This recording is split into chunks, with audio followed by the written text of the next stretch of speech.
facing a pretty tough pitcher in Wes Mendez in this series. Just how do you assess that matchup? Yeah, I mean, faced him last year a few times when we played him. I know he's a good pitcher. Know what he has to bring to the table, but I love competitive and I love rising up to the occasion. So I'm super excited for it, and it's a good little instant rivalry to end the season. So I'm ready to go. Eric, I was going to say, how much fun is it knowing that it's going up to Tallahassee things? Oh, it's the best. Like when they came here last year, that series was super good, super competitive, and it's really like high situation games, and it makes it a lot more fun when you show up to the field and both teams are ranked, and the guys are going to be competitive, and you got guys who are going to pitch in the big leagues on both sides of the field. So it makes it a lot more fun and kind of like opens the lights up a little bit. Obviously, a lot on the line for you guys as far as seeding moving in the ACC tournament. Is that the talk at all, or is it just kind of focusing on just win the series and that is what it is? Yeah, I mean, not really looking too past that now. Just looking at one game at a time. Handling practice this week, do what we can to get better, clean some things up, and then take it one game at a time. Not look past it, and then obviously go into the ACC tournament, handle business, and then we'll see what happens May 25th at selection show. What does it say about this group, though, if you can go in there and take care of business against the top 18? I mean, it says everything right there. I mean, our group has been resilient all year round, and we faced a lot of ups and downs, but we've stayed super tight together and keep working hard, and we still have the same goal that we had since we stepped on campus in the fall, so we've got to keep going. Derek, you mentioned ups and downs. Obviously, you faced an in-state rival earlier this year. Just what are maybe some takeaways or moments or even lessons that you take from that matchup that you can apply to this one? Yeah, I mean, the score might not have been what it was in those games, but both those games, I mean, we played them super close games, and some calls that went their way that should have went our way was the deciding factor of those games. And I feel like if we come in there and play our University of Miami baseball, we'll go in there and we'll handle business the way we need to. Derek, with that, one of the consistencies this year has been everybody's batting for the most part. How do y'all keep that consistent, even if there are the ups and downs that you mentioned? Yeah, just by like working hard in practice, and then obviously going over the game plan, and then being disciplined and taking the game plan into the game. Sometimes it can be hard to, when it gets to the game, the lights get bright, to like lose focus of what we needed to do, what we talked about, and what the game plan was. But to be able to be super disciplined to the game plan and work as a team, keep passing the torch along the line, will help our team hitting, and everybody will keep doing what they need to do. I'll start with you. So, first base, man. Look, first of all, what's going through your mind when you're going to try it, and then how'd it go? Honestly, not much. I mean, I've never played first base before, but I mean, I played infield my whole life growing up, so it's just another infield spot. That's the way I kind of looked at it. I didn't really overthink it. I was pretty excited because, like I said, I hadn't done it before, but nothing too crazy. I mean, like I said, just feel the ground ball, be where you need to be, and just do the job. The biggest difference is the glove, right? Yeah, the glove felt pretty big. The glove felt huge, but like I said, I mean, just do what you got to do, I guess. Yeah. Alex, given the game you had at first base, are you willing to give it another shot? Yeah, I mean, wherever JD puts me in at, I mean, like I said, like I never played it before, but when he told me that's where I was going, like I was all in on it. So wherever I'm needed, I'm all in on that. We know your history with the program. Obviously, Florida didn't go as good, but are there maybe some takeaways from that series you can apply to this one? And just what does it mean for in your first season in Miami to play against just both in-state rivals? Yeah, I mean it's a rivalry. I mean, there's no other way to put it. In-state, two really good teams going at it, and so I'm on this team, and we want to win. So I mean I think that's the way all these guys look at it, and just treat it like every other series, except like I said, maybe a little rivalry, but it's really just another game and another series we want to win. Rob, Coach just said that it was hard to put into words just what you've meant to this group this year. Just what is the biggest area you think that you've grown this season that you've been able to find such consistency out there? I'd say being a good leader, whether it be actual performance or just helping the guys out off the mound. That's the biggest thing. I think last year it's hard to look at yourself as a leader when you're kind of like in that back end role, kind of just ready to help get to the next guy. But when you're out there and you're starting it off, you're the first guy to touch the ball on the mound. You got to set the tone early. You got to be able to lead in many different categories. So I think that's definitely the biggest thing. Rob, Coach mentioned how you came back early, like a couple days early. Just how are you feeling physically? Ready to go 100%. How do you guys feel like this weekend could maybe prove to the ACC? Obviously, there's a lot on line for you guys, maybe double bye seedings. Do you think that a big weekend could prove something where you guys belong?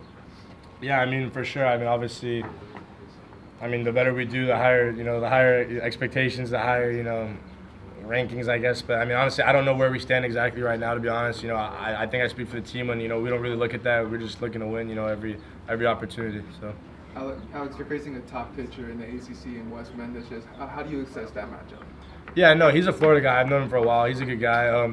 I mean, he's another lefty. I mean, like I said, we got to just do our job, have good approaches, and try to go get him, and put up some runs, not give up runs, and try to win a game.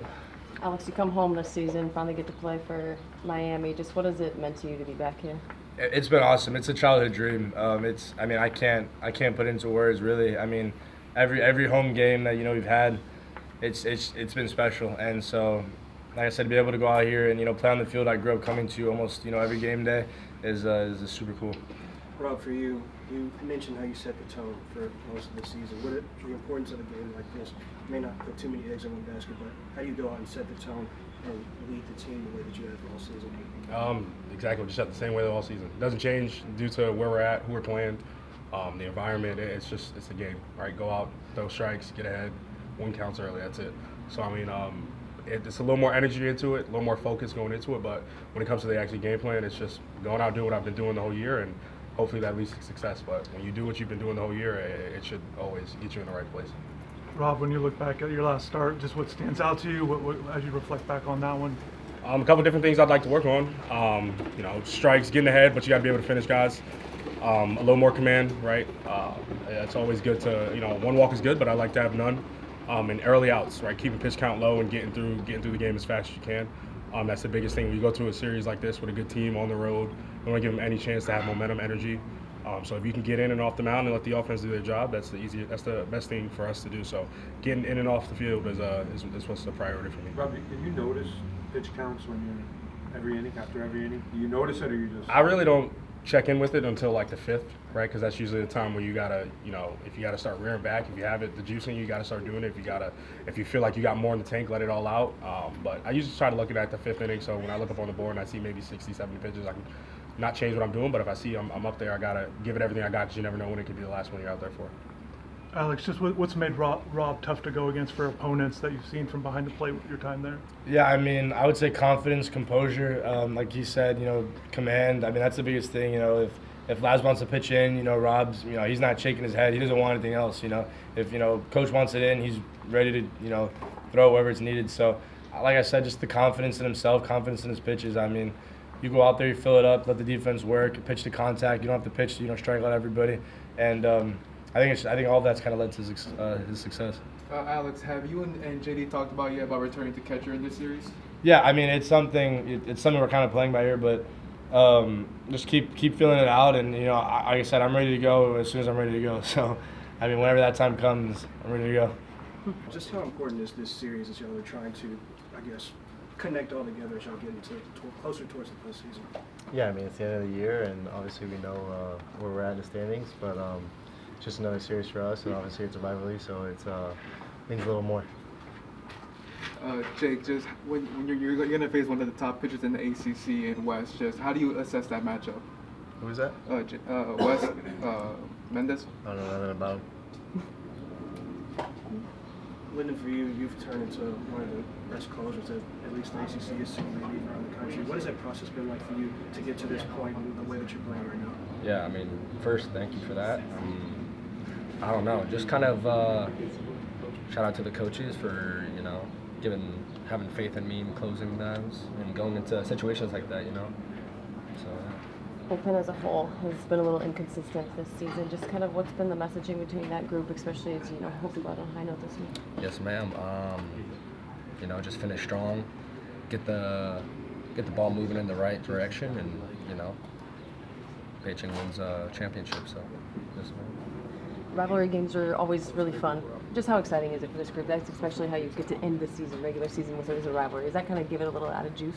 Mm-hmm. Yeah, we definitely don't like these guys, so it's going to be a little more, like I said earlier, but it's also better that it's at the end of the year. It gives us that playoffs atmosphere before we go into the postseason. Hey Jake, are there any signs you see that this team is sort of ready to gel? Because it's sort of been really good hitting, not great pitching, not good hitting, like that. You can put it all together. Are you sort of seeing some signs that maybe it's starting? Yeah. I mean, that's the goal, right? I mean, we have it. I wouldn't say we played good baseball all year. We've had our lapses in all aspects of the game, but this time of the year, when we put it all together, we're going to be dangerous. So, yeah. Jake, JD talked about all these guys moving around different positions. How do you stay level when you know what's at stake in these last couple weeks? Yeah, I mean, you got to be ready. That's what preparation's all about. And if you prepare correctly, then you can be ready for anything. So, How much do you have to tell some of the younger guys that have been thrust into bigger roles? yeah, you have to remind them, that it's just a game at the end of the day, and no game means more than another one. So, no matter the atmosphere, it's just another game.